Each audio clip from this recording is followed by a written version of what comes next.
Morning friends, visionary finance में आपका स्वागत है। तो आईपीओ इन्वेस्टर्स के लिए एक बड़ी खबर आई है कि एचडीबी फाइनेंशियल ने अपना आईपीओ जो है लॉन्च कर दिया है। और उन्होंने जो है 19 जून को यानी कि परसों जो है उन्होंने अपना आरएचपी यानी रेड हेरिंग प्रोस्पेक्टस भी जो है सेबी को सबमिट कर दिया है। तो आरएचपी जो है मैंने पढ़ लिया है, ठीक है। तो आपको पढ़ने का ज़रूरत नहीं है। इसमें क्या है मैं आपको बता दूंगा अभी, ताकि आपको जो है सारे पॉइंट्स क्लियर हो जाए और आप आईपीओ जो है अच्छे से लगा पाएँ, या फिर आप डिसीजन ले पाएँ कि आपको लगाना है या नहीं लगाना है। तो अगर हम देखें तो इसका जो है सबसे पहले बेसिक जानकारी ले लेते हैं कि एचडीबी फाइनेंशियल आईपीओ जो है कब ओपन हो रहा है। तो ये जो है 25 जून यानी कि जो है 25, 26, 27, तो ये 3 दिन ओपन रहेगा। और इन्हीं 3 दिन में आपको जो है ये आईपीओ आप लगा पाएंगे, उसके बाद आप नहीं लगा पाएंगे। और इसका जो इशू साइज़ है यानी कि, ठीक है, यानी कि इस आईपीओ का जो इशू साइज़ है वो है 12,500 करोड़, इसमें से कि 10,000 करोड़ यानी कि 10,000 करोड़ जो है ये ऑफर फॉर सेल से जो है ले रही है। एंड बाकी जो है यानी कि 2,500 करोड़ ये जो है फ्रेश इशू कर रही है, ठीक है। तो मेंबर्स, एक मिनट में अपना जो है पेंट ब्रश ऑन कर लूँ ताकि मैं आपको जो है दिखा पाऊँ अच्छे से। ओके, तो ये जो है 10,000 करोड़, ठीक है, 10K करोड़ का ये ऑफर फॉर सेल ला रही है एंड 2,500 करोड़ का जो है फ्रेश इशू है।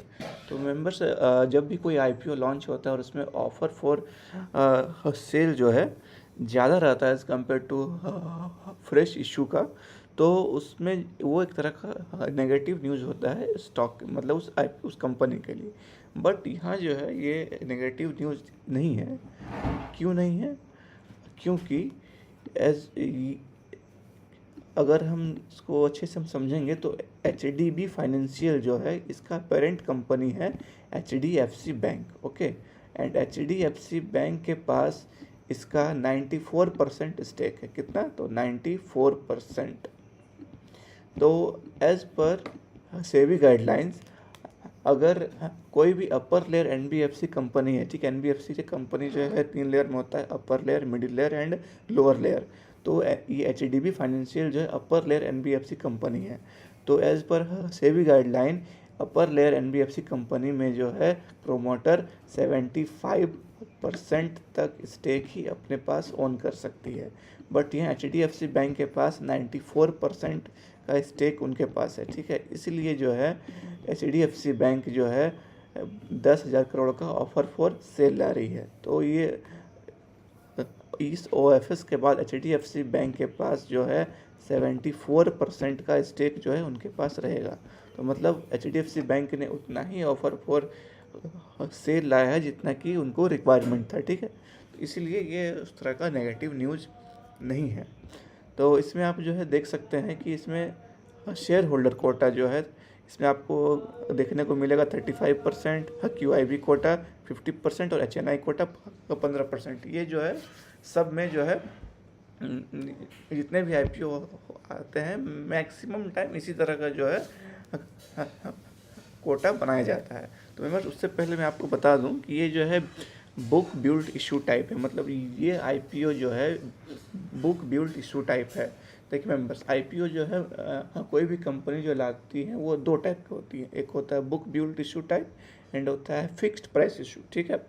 तो ये दोनों में क्या अंतर है?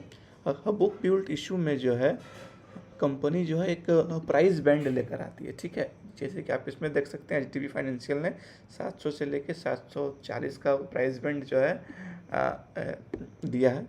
तो जो भी इन्वेस्टर्स होते हैं इसी रेंज के अंदर जो है अपने बिड्स जो है लगाते हैं। और इसमें जो है बुक बिल्ड इशू, इसमें बुक का मतलब होता है बिड के रिकॉर्ड्स, ठीक है, मतलब जो भी इन्वेस्टर्स अपना बिड डाल रहे हैं उसका रिकॉर्ड। और बिल्ड का मतलब होता है फाइनल प्राइस। तो इसमें जो है जब बिड कंप्लीट हो जाती है, मतलब जब इसका आईपीओ क्लोज हो जाएगा, उसके बाद जो है कंपनी इवेल्युएट करती है कि किस प्राइस पर सबसे ज़्यादा बिड्स आए हैं, ठीक है। तो इन्वेस्टर्स जो है आईपीओ लेने के लिए जो है ज़्यादातर जो है अपर प्राइस पर ही, यानी कि अपर बैंड पर ही अपना आईपीओ जो है लगाते हैं। तो अगर मान लेते हैं कि 740 पर जो है सारे बिड आए हैं, मतलब कि मैक्सिमम बिड आए हैं, तो इसका जो आईपीओ का जो मतलब इस कंपनी का जो प्राइस होगा, स्टार्टिंग प्राइस, वो होगा 740। ओके।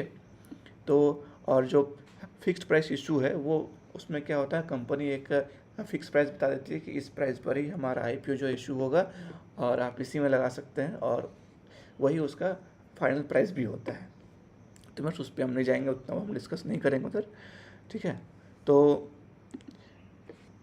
अब इसमें क्या है कि आप आरएचपी, ठीक है, यानी कि आप जो है इसमें आरएचपी में देख सकते हैं कि इसमें एम्प्लॉय रिजर्वेशन है 200 मिलियन, ठीक है, यानी कि 20 करोड़ का जो है इसमें जो है 20 करोड़ का सिर्फ एम्प्लॉय के लिए रखा गया है। ओके। एंड इसमें शेयर होल्डर कोटा भी रखा गया है। इसमें जो है शेयर होल्डर कोटा जो है 12,500 मिलियन, यानी कि 1250 करोड़, ठीक है, 1250 करोड़ जो है शेयर होल्डर कोटा रखा गया है। तो अगर इसका आप इशू साइज देखें जो कि 12,500 करोड़ है, तो इस हिसाब से जो है शेयर होल्डर कोटा के लिए जो है 10%, ठीक है, 10% जो है फिक्स कर दिया गया है कि शेयर होल्डर को जो है इस इशू साइज का 10% उन्हें दिया जाएगा। तो ये एम्प्लॉय कोटा और शेयर होल्डर के कोटा होने की वजह से जो आपको इसमें ये जो दिख रहे होंगे, इसमें अब जो है काफ़ी बदलाव हो चुका है।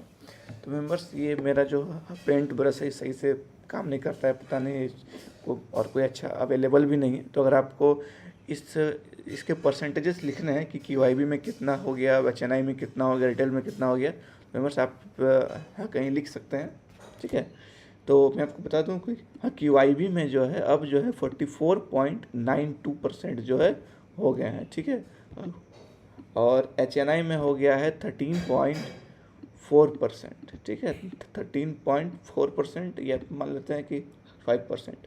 और रिटेलर्स का जो कोटा 35% दिखा रहा था, अब वो चेंज होकर के 31.4% हो गया है। और शेयर होल्डर्स कोटा जो है 10% फिक्स है, इसमें कोई बदलाव नहीं है। ये जो है कंपनी चाहती है कि अपने शेयर होल्डर्स को मिले ही मिले।